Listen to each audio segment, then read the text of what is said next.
Muli na namang masasaksihan kung gaano kalakas si Jinwoo dahil hindi inaasahang nakapasok ang ating bida sa Raid Gate kasama ang attack force ng White Tiger Guild.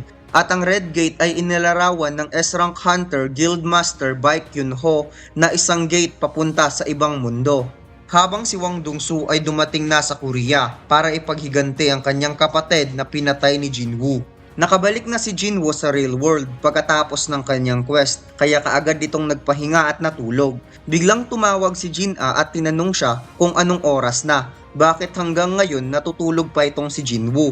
Mayroong meeting si Jinwoo sa school ni Jin-a ngayong 5 o'clock at dahil matagal niyang natapos ang kanyang job change quest kaya gumising ito ng 2 o'clock. Sinabi ni Jin-a na tulad pa rin ng inaasahan ng kanyang kapatid, palagi daw itong late. Kaya kaagad nag-prepare si Jinwoo at naligo. Since makikipagkita siya sa teacher ng kanyang kapatid, isusubukan niyang pumorma ng kaunti. Bago pumunta si Jinwoo sa school, nagpunta muna ito sa bangko upang kumuha ng bagong debit card at i-update ang kanyang passbook. Nagulat ang teller nang nakita niya ang 1.4 billion na savings ni Jinwoo at tinanong siya kung ano ang kanyang trabaho. Sagot naman ni Jinwoo na isa siyang hunter. Kaya napagtanto ng teller na totoo pala talaga ang rumors na narinig niya na kumikita ng malaki kapag ikaw ay isang hunter. Subalit ang nasa isip ni Jinwoo na nagkaroon lang naman siya ng pera dahil sa offer ni Jinwoo sa kanya. Pagkatapos lumipat ang scene sa school ni Jin-a. Hindi makapaniwala si Jin-a sa kanyang nakita at napasabing, ikaw nga ba talaga si Song Jinwoo?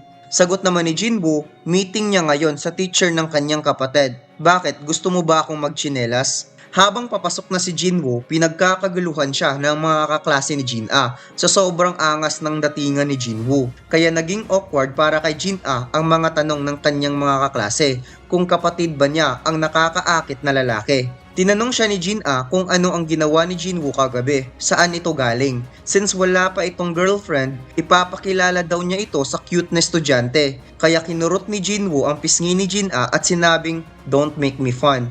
Nag-usap si Jinwoo at ang teacher ni Jin-a at hindi daw alam ng teacher na mayroong cool na kapatid itong si Jin-a. Sinabi ng teacher na hindi daw dapat mag-alala itong si Jinwoo sa kanyang kapatid dahil mataas daw ang grade nito. Sa katunayan, plano ni Jin-a na kumuha ng medical school sa college. Nalaman ng teacher na si Jinwoo ay isang hunter, kaya tinanong siya ng teacher kung gustong maging hunter ni Jin-a, papayag ba si Jinwoo. Mabilis na sumagot si Jinwoo na hindi. Wika ng teacher, kaya niya ito tinatanong dahil mayroon siyang estudyante na hindi pumapasok pagkatapos ng awakening dahil gusto na nitong maging hunter. Naisip ni Jinwoo kung isa yung E-rank hunter ay mamamatay kaagad yun. Tugon ng teacher, ang estudyanteng ito ay malapit na kaibigan ni Jin-a at humingi ng favor ang teacher kay Jinwoo na pakiusapan ng estudyante na bumalik na sa pag-aaral.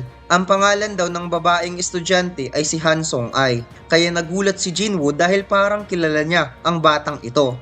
Sobrang ganda talaga ng 6i Gojo t-shirt design natin mga lods at sobrang dami nang nag-order nito. Sino ba naman ang hindi gustong mag-order sa sobrang angas ni Gojo? At mayroon tayong bagong t-shirt design na i-release this month. Jujutsu Kaisen, Gojo X Sukuna at One Piece Sun God Nika. Kaya sa mga gustong mag-order, check nyo na lang ang link sa description. Pagkatapos lumipat ang scene kung saan tinawagan si Han Song-ai ng kanyang teacher na mayroon daw hunter na gusto siyang makita. Kaya gulat na gulat siya nang nakita niya si Jinwoo.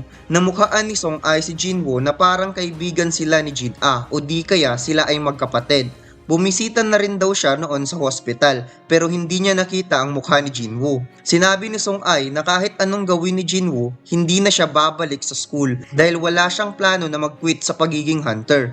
Sinabi ni Jinwoo na malinaw na isa siyang E-rank hunter. Normal na atake sa isang monster ay hindi gumagana kaya nangangailangan ito ng weapon na may naka-imbue na magic. Actually, hindi talaga magandang business ang pagiging hunter. Dahil pagkatapos masira ng isang weapon ay bibili ka na naman ulit unless kung gagamit siya ng suntok. Dagdag pa ni Jinwoo na huwag na lamang siya mangarap na maging isang full-fledged hunter kung dahil lang sa nakukuha niyang pera galing sa kanyang team. Nainis ang babaeng hunter sa mga pinagsasabi ni Jinwoo at sinabing tama na ang pag-lecture sa kanya dahil isa rin lang namang E-rank hunter si Jinwoo. Sinabi ni Jinwoo sa kanyang sarili na masyadong tigasin ulo ang batang ito. Well, ganun din naman siya noon at mahirap siyang kumbinsihin unless kung makita ng dalawang mata ni Song Ai ang katotohanan sa pagiging hunter. At sinabi ni Jinwoo na huwag itong mag-alala dahil hindi naman siya naparito para pigilan siya na maging hunter. Naparito siya para turuan si Song Ai na maging isang malakas na hunter. Pagkatapos lumipat ang scene sa airport, dumating na si Hwang Dong-soo sa Korea galing US at inaasahan niya talaga sa isang head ng monitoring department na si Jin Chul na naparito upang manmanan siya. Sinabi ni Jin Chul na natural lang sa isang head ng monitoring department ng Korean Hunter Guild na manmanan ang isang S-rank hunter galing sa US. Sagot naman ni Dong-soo na nagtatrabaho ka pa rin ba sa isang old gazer chairman Go Gan-hye as a right hand? Kung ako sa'yo, puputulin ko na lang ang braso ng matanda at kukunin ko kung ano ang nasa sa kanya. Sagot naman ni Jin Chul, gaano ka katagal manatili dito sa Korea? Tugon ni Dong-soo na wala siyang plano na magtagal sa Korea, kaya huwag itong mag-alala dahil babalik siya kaagad pagkatapos ng kanyang business. Sinabi ni Jin Chul na mayroon pa palang business ang isang tao na inabandona ang kanyang homeland para maging hunter sa ibang bansa. Kasama ba dito sa negosyo ang isang E-rank hunter na si Song Jin-woo at D-rank hunter na si Yoo Jin-ho? Biglang na-triggered ang S-rank hunter at sinabing, bakit? Kaya mo ba akong pigilan? Pagkatapos biglang nag-iba ang atmosphere sa paligid ng airport at naramdaman ito ng ibang passengers na nahihirapan sila sa paghinga at bumigat ang kanilang pakiramdam dahil pala ito sa aura ng kapangyarihan ng isang S-rank hunter na si Hwang Dong-soo. Sinabi ni Dong-soo na gusto niya itong si Jin Chul dahil binabalak pa lang niyang gawin, alam na niya kaagad kung ano ang mangyayari. Bakit hindi na lang siya sumama sa Scavenger Guild dahil tatratuhin nila ito ng maayos, di katulad ng isang old gazer na si Go Gan-hye. Pagkatapos, lumipat ang scene kay Song Jin-woo at Han Song-ai. Para ma-experience ni Song-ai kung gaano kahirap ang maging isang hunter, lumapit si Jin-woo kay Sang-min, ang chief ng White Tiger Guild, na naisahan niya ng 600 million kapalit ang 3 C-rank dungeon.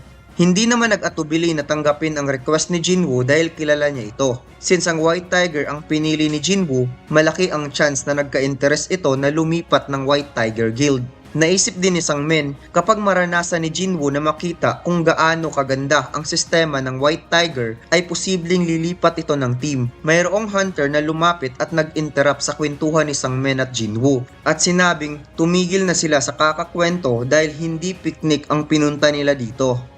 Tinanong ni Jinwoo kung sino ang hunter na yon. Sagot ni Sang-min na siya ang bagong E-rank hunter recruit, ang magiging captain ng raid. Siya si Kim Jul, isang tank hunter. Napansin ni Jinwoo ang lineup ng raid, isang E-rank hunter, 7 B-rank hunter at 4 na C-rank hunter, and total of 12 hunter for C-rank dungeon.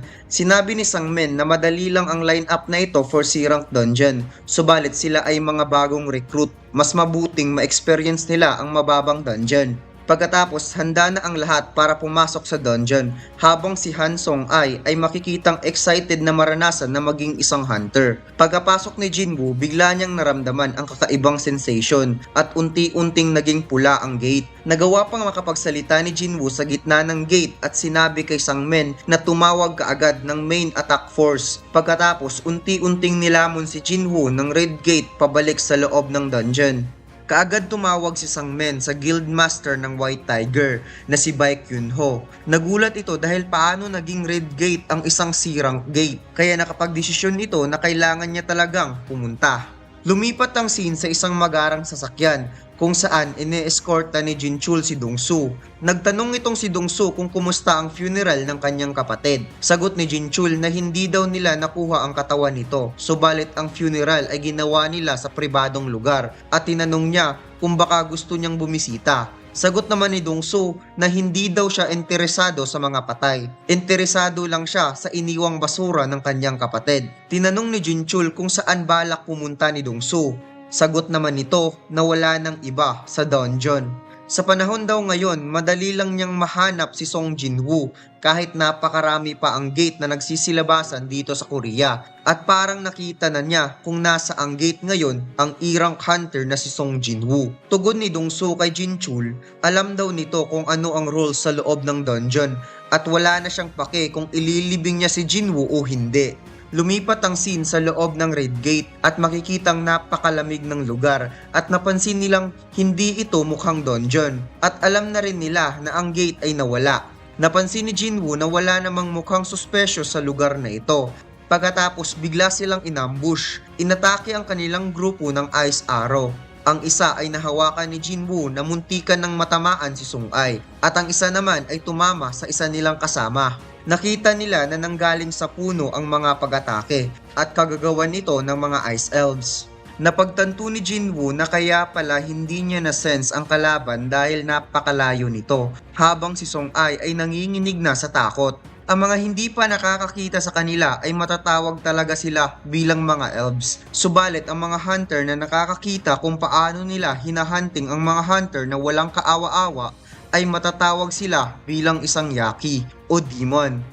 Sa kabilang dako naman, dumating na si Baekhyunho sa Red Gate at sinubukan niyang hawakan ito, subalit malakas talaga ang force wave. Tinanong niya si Sangmen kung tinawagan na ba niya ang Korean Hunter Guild kung ito ba talaga ay isang C-rank gate. Sagot naman ni Sangmen na tinawagan na niya, subalit nag-insist sila na ito talaga ay isang C-rank gate. Kaya nainis si Yunho dahil ang Red Gate ay isang high rank gate at ang magical power nito ay nanggaling sa ibang mundo. At hula ni Yunho, ang gate na nasa harap niya ay parang isang B or E rank gate o mas mataas pa. Tinanong ni Yunho kung ilang member ang nasa loob. Sagot ni Sangmen na 12, isang A rank na nagsisilbing captain, 7 B rank at 4 na C rank. Inisip ni Yunho kapag ang Red Gate ay isang A rank, makukonsider niyang walang makakaligtas sa kanila na buhay. At kung swertehen, 2 lang o 1 ang makakaligtas na high rank hunter.